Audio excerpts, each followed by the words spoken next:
Good morning. Welcome to January. This is a really fun time of the year for me. I love January as a time to recap the previous year. And I always take some time, throughout the month to get clarity. And what that looks like is reviewing, and I'll go through because I take so many pictures. I'll review my past year with pictures and just checking out what were some highlights of last year. And so today we're going to delve in with a fun exercise to help us really get in alignment from a heart-centered place about our purpose on the planet and what goal setting actually looks like coming from a place of alignment rather than have to, must do. The ego says, I must prove myself. I must accomplish this. I must look good.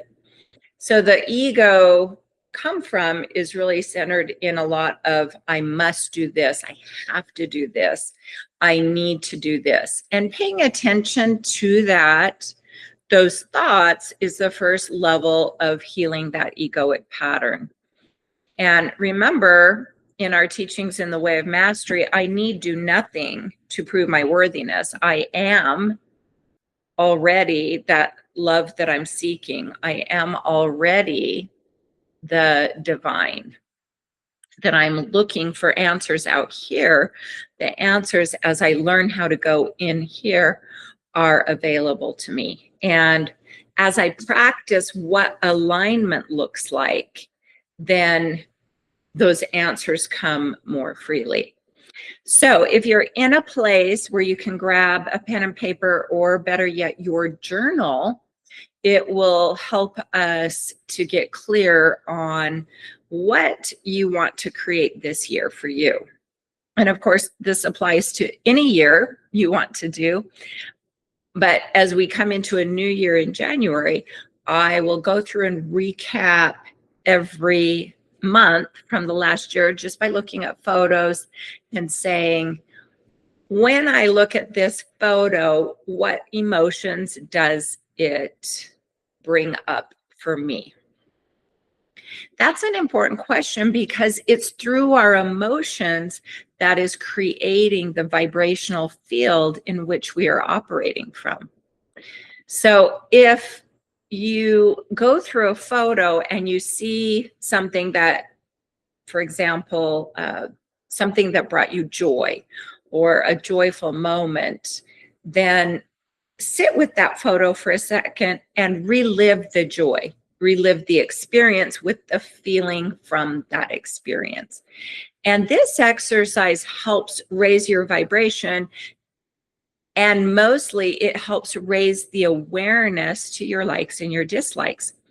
Many times we don't take pictures during the parts of our life that we don't like, but sometimes it's important to just be really mindful of, if you take a photo, for example, and you're in a group photo, what your feelings are when you look at that photo will be the feelings that you had when you had that picture taken.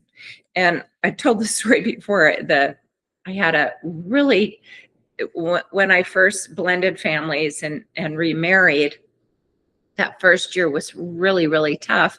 And we took a family photo and hung it on the wall. And for so long, I would look at that picture and my heart would just be pain, feel the pain. And my kids are like not happy at all. So in meditation, when I heard this thought that said, can you look at that picture and appreciate the journey of what you learned from those experiences? And from that moment, look how far you've come and how you are getting master becoming the master of your thought processes. And so you don't let things like that or other people's opinions of you hurt you like you used to. So it was really taking something like a difficult moment and then going into the spiritual learning about that moment was what I learned by not believing what other people thought of me as my truth, and being able to rise above the struggle and see it as a gift that I had created for myself so that I could learn to drop people pleasing and master my thoughts. And so when you have a picture per se that you don't like, what I recommend that you do is the same process, that you look at the picture and you ask, what did I learn from this experience? And what caused me to call that experience to me? That's a fantastic journey of self-awareness, because as we called the experience to us, then I can say, at what frequency was I resonating at when I called in that experience? And how did I feel about myself? And of course, at that time, I was very ingrained in super doer, people pleaser, proving my worth. And so as a result, that's how I was feeling in the picture, is no matter what I do, it will never be good enough. But as I learned how to do self-love and learned the truth of who I am, that frequency began to shift. And I didn't struggle with those thoughts and feelings the same as I did in that moment. And so when you see a picture of yourself that you might be critical of, or that you might go, ugh, I don't like how I felt in that picture, pause. Those are your greatest teaching moments, to look at those pictures and to say, okay, what did I gain from that experience? What have I learned now? And why did I call it into my experience? What was my frequency at that time doing that called those things into my reality? This is such a fascinating self-awareness game as we practice releasing the judgment that it's bad and wrong. And rather, I see that I called this experience to me so that I could learn my own patterns. And it's not learning about how inappropriate others are or how bad and wrong others are.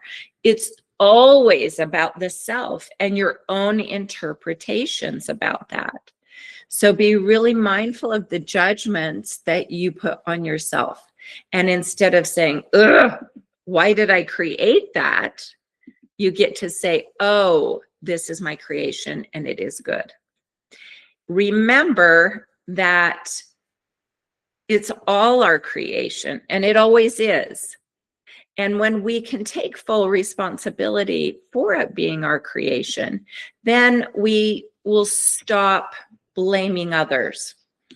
And this is helpful too in your relationships that are spend a lot of time in victimhood and blaming others. It just means they're not self-aware that they are the creator of their reality, and they also feel a lot of discomfort in their own shadow, we call that. And so they need to project and blame others so they don't have to do their own inner work, which can help us have compassion for others, right? So the first step in creating your ideal 2026 is to recap the 2025. And I do that with the pictures and going through and maybe hearting some of your favorite ones. And you can even create a collage of the year so that your phone will flash them, create a file that says favorites of 2025. And as you do that and go back to those pictures, you can recreate the feeling again of what was great about that moment, and how can you recreate moments like that? Now, I would encourage you also use your camera when you, and it's so much nicer now that our cameras are right on our phone, when you have a blissful moment, even for no reason. If I'm doing things around the home and I feel a frequency move through my body, I'll take a selfie because I go, I want to remember this moment. I feel this great love around me right now for no reason.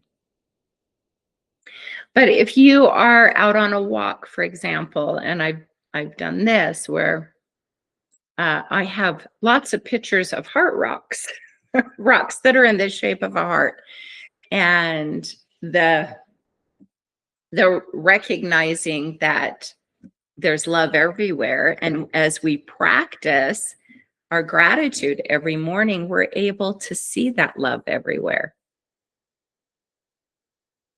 Okay, so take pictures when you experience a moment of deep gratitude and joy. Take a picture of something around you that can anchor that in for you. Also, there was one morning, and I've shared this story before, but I'll share it with those that haven't heard it. It was in the summertime, and a lot of times when we look at what we want to create, we go into, but how?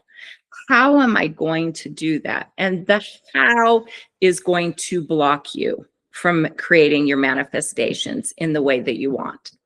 So be really mindful when you say how, you are not trusting in the flow of life.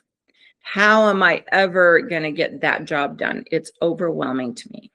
How am I going to create this organization of this light center where there's light workers and where we have enough money, millions of dollars to create space for people to come and reprieve from life is one of my hows.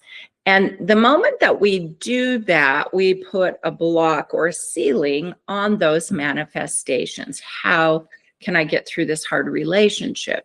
How can I get through this grief? How can I obtain my goals?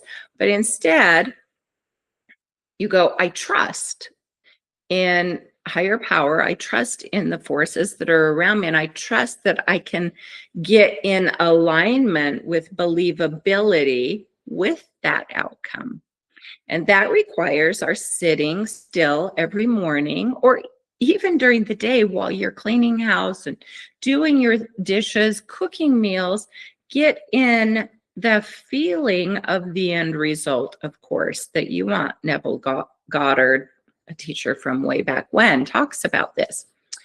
But this one morning, I had gone to bed with kind of an overwhelming how to accomplish the things I wanted to do. And the next morning, I woke to a perfect circle on my wall, a perfect sunlight circle. And the sun was coming through our French doors, and the French doors have solid curtains on them, and I could not see where it was coming from. And the circle was on the same wall that the door was on. And so I was going, how is this happening? Well, there's a mirror over there. So it's coming through the door, reflecting off that mirror and coming back to this wall where I opened my eyes and looked. It was really cool. And I'm going, how on earth did that create such a perfect circle of light? And as I said those words, I could hear a little bit of giggling inside that how. And then the thought dropped into my head that says, you don't need to know the how, but look at the miracle of the end result. And of course, my logic, egoic mind wanted to see that how. And I was so enamored by it. I grabbed my phone and I took a picture of it, if any of you want to see it. But it was so fun to give me an analogy of how we block ourselves with the how. And I ran to the door and I opened the door. Of course, the circle went away. And I'm looking all over the door to see where is there a tiny hole that's a perfect circle that could reflect that sunlight back to the wall. And it was in the crack of the door, of course, was where the sunlight was coming in, but it certainly was not a circle. It was a crack in the door. So the whole point of that story was to see the miracles around you that your logic mind can't figure out. And when we look for miracles, we will see miracles. And simply by saying, show me a miracle today, you will see things line up and synchronicities, and people show up and conversations, like something in a movie. Little things will imprint a message for you, and keep your journal or planner on hand so you can write those down or keep them in a note in your phone, the miracles that happen. And so that was a great example of me taking a picture of that moment, and of course putting that in my highlights. And I have my photo frame that is digital that the kids gave me one year for Christmas, and so I put my favorites on there, and I did put that photo up. So this photo swipes by and it's just a wall with a perfect sunlight circle in it, but every time I see it I go, oh, I love the miracles that are around me. And another little miracle was yesterday. My nephew is in the hospital having heart surgery, bless his soul. And he's a young kid, but we went and visited him yesterday, and his room number added up to the number 4. Of course, I pay attention to things like that. So it was building floor 4, and the number on the room added up to 4. And so I text my sister-in-law and I said, oh, if you would have told me this was his room number, I would have told you there is no need to worry. The angel, that's the angel number, the 444 is all around us. And so I took a screenshot of that text.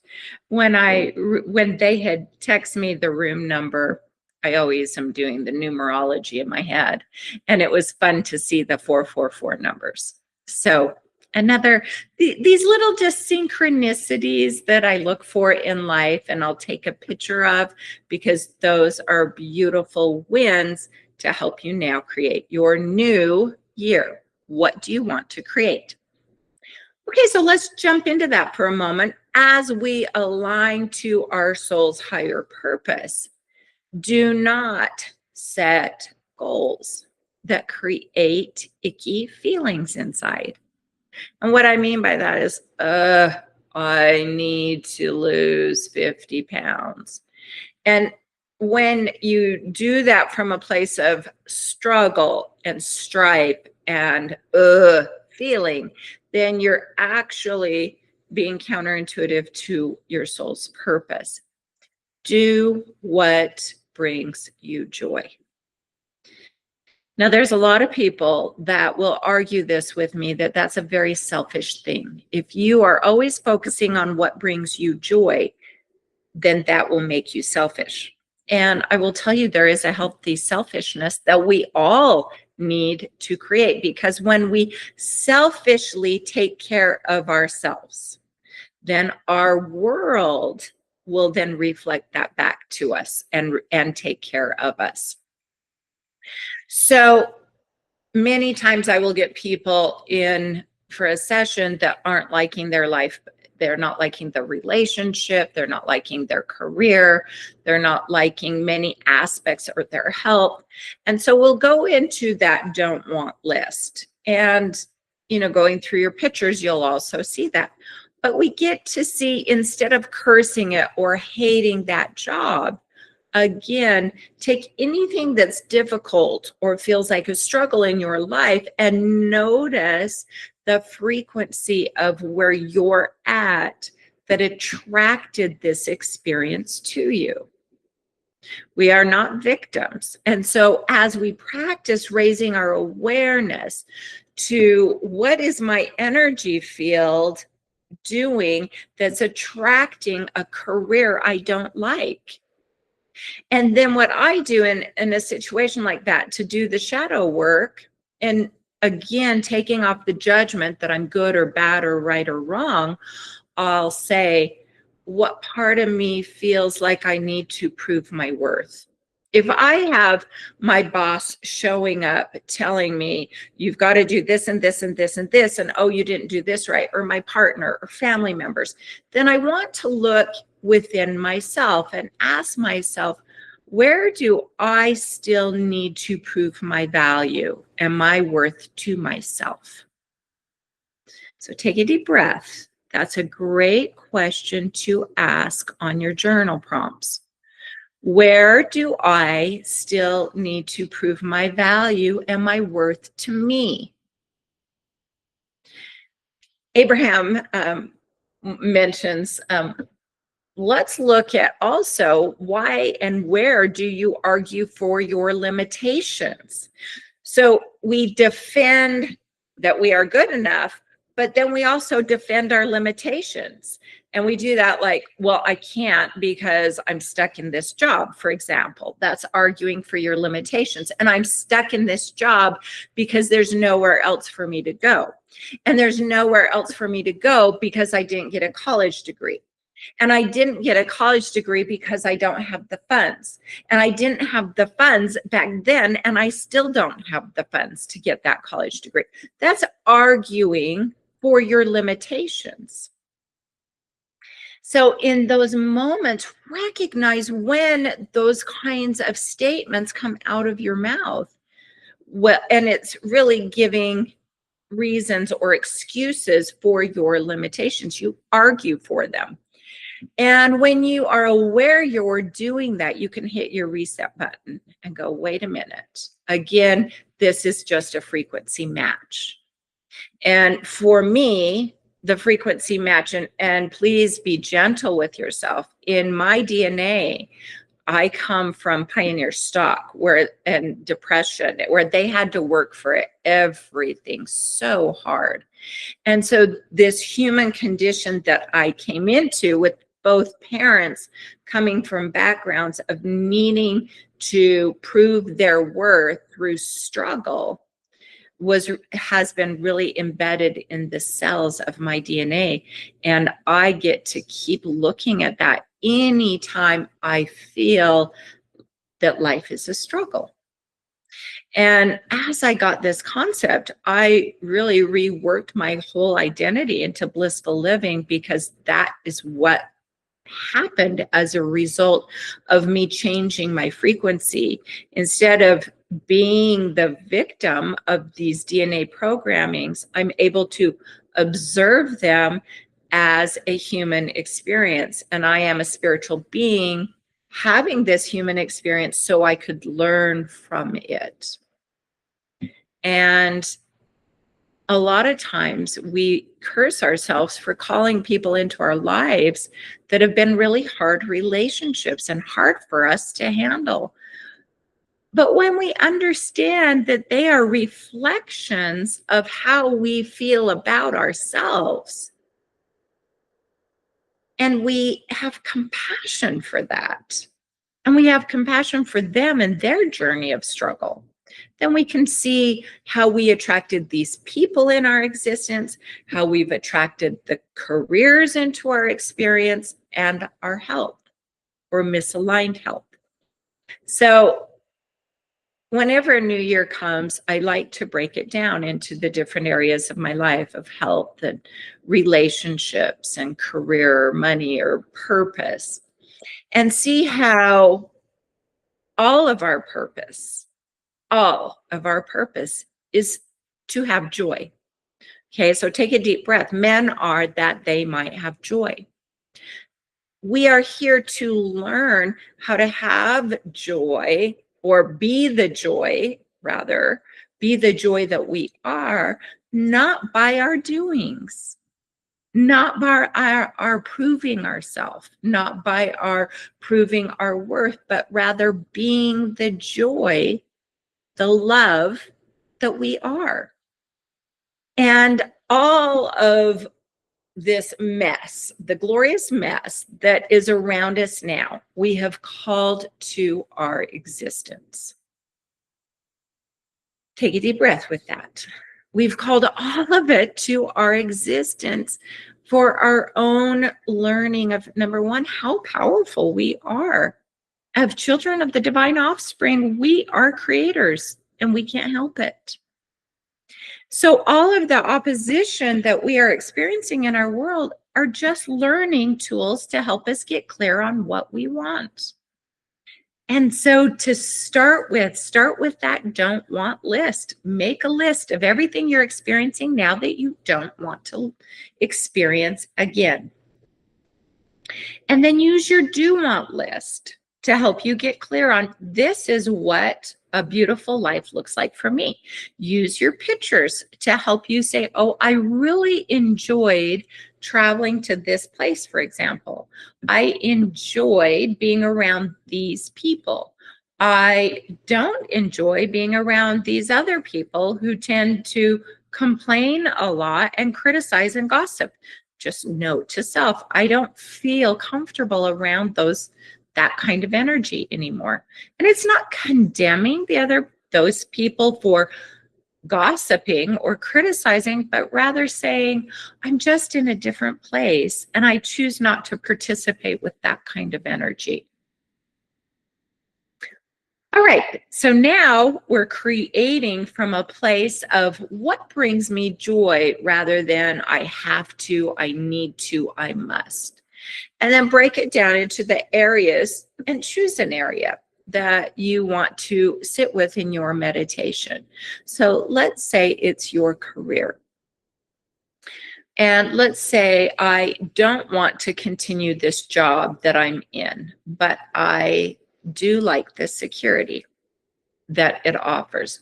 So the first step is really sitting in a grateful place that you are a frequency match to where you're at, and do it without judgment, but rather observing. Isn't it beautiful that I have created this? And I'm grateful for that awareness. And where do I match it? What shows up in my physical reality of this environment that matches my belief system? And it could be that I'm overwhelmed and I can't get it all done. It could be that people are in my career are critical of me and I'm also critical of myself. Or it could be the other way around. People are acknowledging me more because I acknowledge me more. Every morning I look in the mirror, I acknowledge myself. Way to go, little buddy. You're brave. You're brave. You have taken on a lot in life and you're doing a great job learning so much about your experience. Good job. And take those hard things and ask, instead of why me, what can I learn from this experience? And take a deep breath. And it's always about yourself. It's not going to be that these people are jerks or idiots or I can't work with them.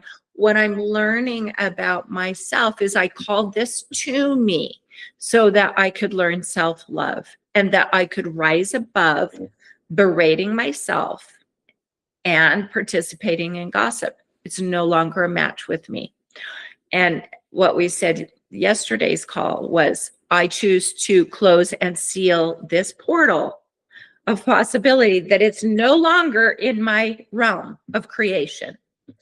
And when we talk about portals of possibilities, I mentioned that when I'm working with someone and they start down a line of thought with relationship or their work or their health, and that portal, it looks like a sunbeam coming out from them, gets bigger as they talk about it and there's more energy charge. That's what our auric field does, and that's how we create. When we are speaking about something we don't want, we are creating more of what we don't want.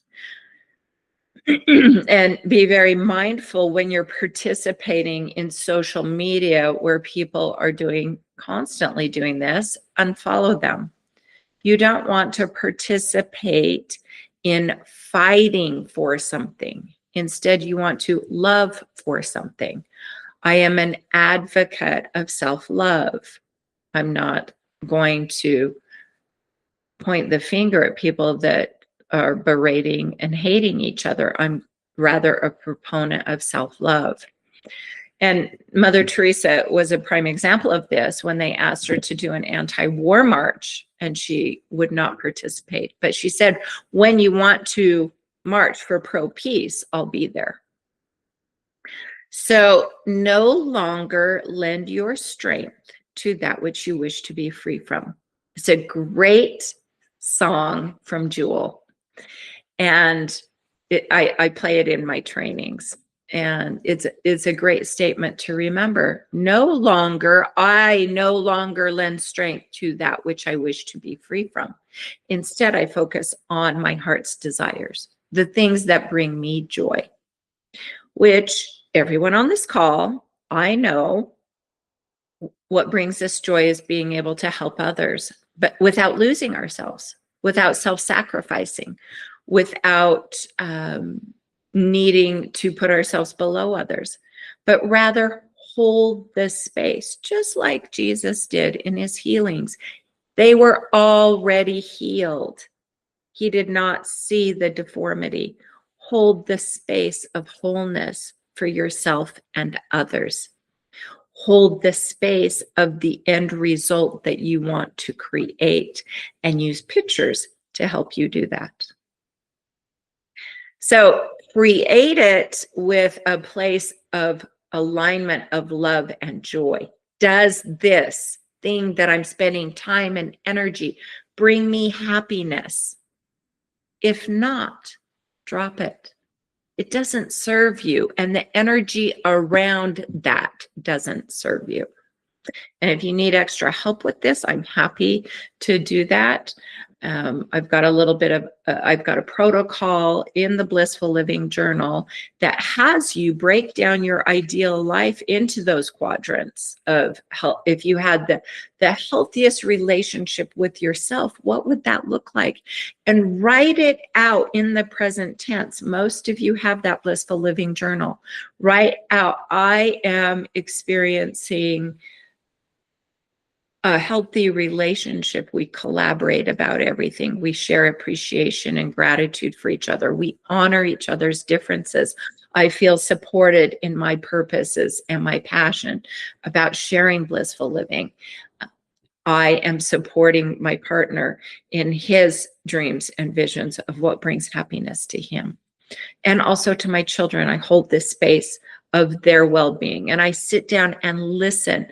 If you had all the time and money in the world, what would you be doing with them? That's a great question to ask yourself, to get that mind to start dreaming and envisioning and honoring the blocks that come up, and honoring that what you're experiencing now in your reality is just a reflection of those beliefs. Do it without judgment. Do it with love, and do it with compassion. Write it out in your journal, the most blessed day of your life. What would you be doing with your time, with your resources, with your relationships? And this just starts churning. What kind of a life do I want to create for myself this year? Start with a day. What kind of a day do I want to create for myself? And remember, everything we want out there is really a feeling we want in here. For example, as I put down Christmas and organize the basement, I do it because I love the feeling of knowing where things are when I need them. And so I feel very disorganized in so many areas that, for example, my office feels like a big dishevelment of a lot of papers that I want to go through. So why do I want to do that? I want the feeling of calm, peaceful organization. So I'll take one project a day and organize that space. And I feel the excitement of the feeling of organization while I'm doing it. And that's where the joy comes from. I don't look at it as overwhelming and hard. I take a small portion of it and say, I love that this corner is so organized. I love that I am creating a space for everything and everything in its space. So I run these thought processes through my head and I catch the moment that I don't like something. And if it's something you need to do, like, oh, I need to put away Christmas, or I need to organize this, instead go to the feeling of, I really like how it feels when I'm done cleaning this bathroom, for example, and do something small. Start there so that you can go back and keep checking and go, look what I did. I love the feeling of accomplishment of that thing. And that's just one of the examples of how I use my thought processes, but also do it with relationships. What is the ideal relationship? And knowing you can't change the people around you, but be the change you wish to see in them. Meaning, follow your heart. Speak positive, uplifting words about you. Stop arguing, stop defending, stop proving yourself. Be happy for you. And as you do that, other people will catch on or fall out of your life. Either way is okay.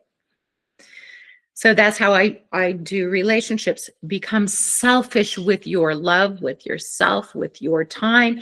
Do not spend time and energy doing those things that are not healthy for you and do not serve you. Watch how much time you give to things that you don't love and correct it. You are the creator. Give up the belief of self-sacrifice. That's only there because it was in your realm. Give up the belief that I must struggle to prove my worth. That was in our DNA. When we recognize we are the creator of all of it, we'll stop creating what we no longer want. So now to our health. If we look at our health, the body, the vessel, is always communicating to us. And if we don't like something going on in the body, then we get to talk to that specific thing. We can talk to our immune system, our gut. For me, I talk to my hips.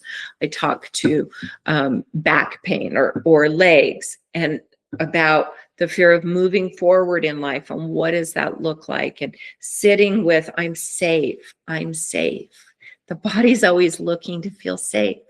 Look at our relationship to food and really look at it as a relationship without harsh judgments.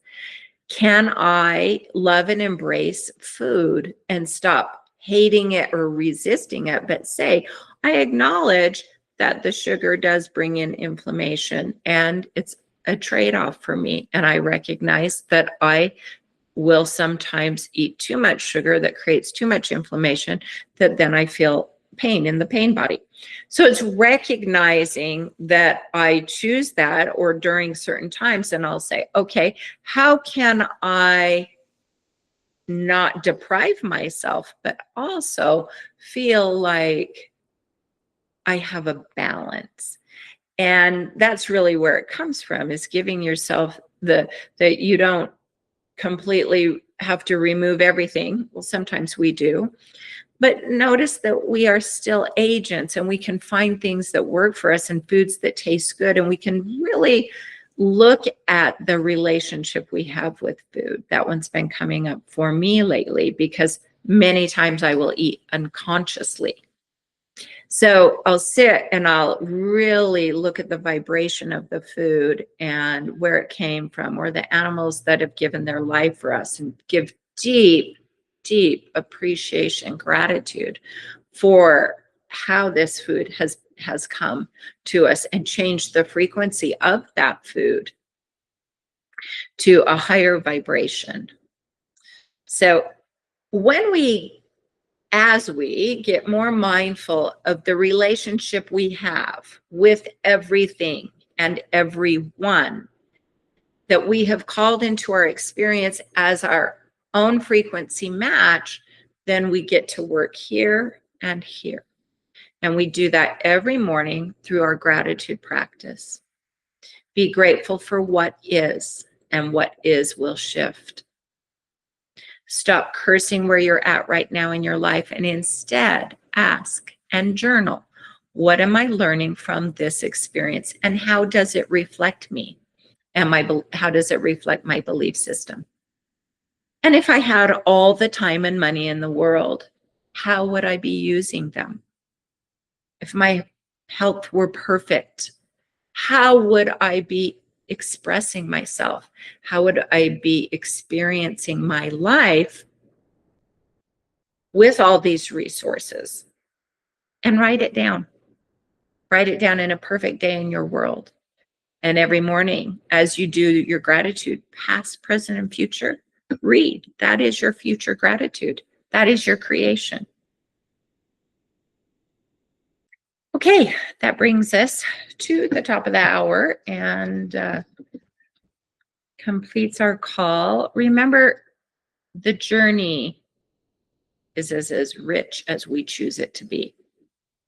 It is our choice to create differently. If we don't like the outcome, change the thought process about the outcome. Learn to love what is. And as we do, as we love what is changes. So I love you all, and I am so grateful for your support on these calls and for the continual journey of love and service. Namaste. Thank you. My pleasure.